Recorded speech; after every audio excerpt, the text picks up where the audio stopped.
Assalamualaikum warahmatullahi wabarakatuh. Salam sejahtera buat kita semua. Apa kabar? Semoga Anda baik dan sehat. Pada kesempatan kali ini saya ingin bertemu kembali dengan teman-teman semua. Dan kali ini tema yang ingin saya bahas adalah tentang bagaimana kita belajar. Ya. Ayat pertama yang diturunkan Allah kepada Nabi Muhammad SAW adalah tentang Iqra. Iqra artinya adalah membaca. Dalam konteks secara umum, membaca itu artinya kita melihat, kita mempelajari, dan di dalamnya ada unsur belajar. Itu kita harus sama-sama memahami itu. Jadi ayat pertama yang turun adalah tentang bagaimana kita diminta untuk iqra, untuk belajar, untuk memperhatikan sekeliling kita. Nah, dalam konteks bulan Ramadan adalah bulan di mana kita diuji. Kita belajar banyak hal. Apalagi ketika kita menghadapi dan menjalankan ibadah Ramadan ini, ada sebuah ujian yang Tuhan kirimkan kepada kita, yaitu dengan pandemi COVID-19. Dan belajar kita itu 2 kali lipat, ya. Belajar kita 2 kali lipat. Seperti yang pernah saya bahas di podcast saya, di YouTube saya. Ketika kita menghadapi pandemi COVID-19 ini, ternyata kita menghadapi 3 zona besar dalam kehidupan kita. Yang pertama adalah zona di mana kita mengalami ketakutan, ya. Kita sudah bahas gimana caranya menghadapi ketakutan-ketakutan itu. Yang kedua adalah zona di mana kita belajar, di mana kita bisa mengembangkan skill-skill baru. Dan zona yang ketiga adalah zona bertumbuh. Ketika kita sudah belajar, kita sudah memperkaya kita dengan skill baru, maka yang kita dapatkan nantinya kita bisa bertumbuh, dan pertumbuhan itu yang kita dapatkan. Apalagi di COVID-19 ini kita banyak sekali memanfaatkan teknologi digital, ya, teknologi digital. Nah, kaitannya apa antara belajar digital dengan tadi Iqra?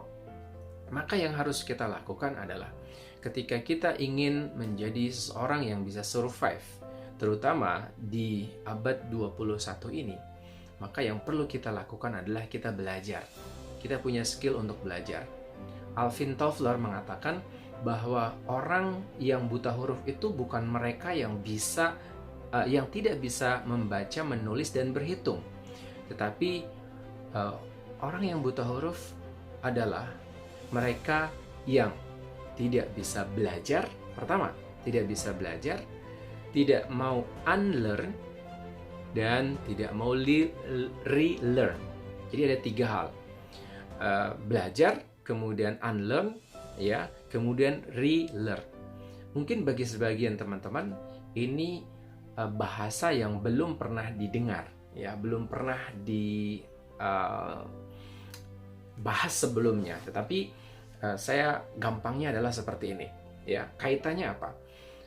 Di era digital seperti sekarang ini, yang teman-teman butuhkan adalah agility. Agility dalam hal apa? Agility dalam hal belajar. Kemampuan beradaptasi dengan lingkungan itu penting sekali. Maka dulu UNESCO pernah mengatakan salah satu life skill yang perlu dimanfaatkan atau dikuasai oleh setiap orang adalah learning how to learn. Bagaimana kita belajar tentang cara belajar. Karena apa? Kalau kita mempelajari sesuatu, apalagi yang kaitannya dengan teknologi, yang terkait dengan digital, maka pengetahuan-pengetahuan itu akan cepat usang. Maka yang harus kita lakukan adalah gimana kemampuan kita belajar itu ditingkatkan. Speed kita untuk terus belajar itu dinaikkan lagi. Kalau dulu mungkin belajar kita kecepatannya 5, maka kita harus naikkan ke level 8, 10, dan seterusnya. Itulah kenapa maka kita harus tahu gaya belajar kita, ya. Kalau teman-teman di dunia pendidikan, di dunia psikologi, maka akan ada 3 hal yang perlu diketahui. Gimana kita belajar, modalitas belajar kita. Ada visual, ada auditory, ada kinestetik. Kita bisa memanfaatkan ketiganya. Kalau teman-teman belajar tentang NLP, maka ada 5 modalitas yang perlu diketahui: visual, auditory, kinestetik, olfaktori, dan gustatory, ditambah pengecapan dan penciuman. Nah, itu semuanya adalah indera kita yang kita harus manfaatkan. Manfaatkan untuk apa? Untuk belajar, untuk mengolah informasi yang ada di sekeliling kita. Dan itu penting sekali. Kemudian, itu yang pertama, yaitu learn atau learning. Kita bisa belajar. Makanya saya bersama teman-teman dulu di kampus membuat sebuah lembaga namanya Rumah Belajar Indonesia. Salah satu motonya adalah setiap orang adalah guru, setiap tempat adalah rumah belajar. Bahwa kita belajar dimanapun, kapanpun, bersama siapapun. Ya, tidak terbatas dengan ruangan 4x4 misalkan. Atau dalam ruangan tertutup. Kita bisa belajar dimanapun. Apalagi sekarang sudah ada internet. Itu yang perlu kita lakukan sama-sama. Yang berikutnya adalah bagaimana kita unlearn. Ini yang penting sekali. Pada fase ini kita harus mampu melepaskan, mengosongkan gelas yang ada di dalam diri kita. Terkadang karena kita sudah penuh, saking penuhnya kita nggak mau mempelajari sesuatu yang baru, ya. Untuk bisa mempelajari sesuatu yang baru, maka yang pertama kali harus kita lakukan adalah unlearn. Kita melepaskan dulu ilmu, skill, pengetahuan yang mungkin sudah tidak relevan lagi dengan dunia kekinian. Pengetahuan apa yang sudah tidak relevan, kita lepaskan. Ada banyak orang yang tidak mau melepaskan itu. Dari dulu, senior saya seperti ini kok. Dari dulu orang tua saya seperti ini, dan seterusnya. Itu yang kita nggak mau unlearn, kita nggak mau melepaskan itu semua. Dan itu bahaya sekali.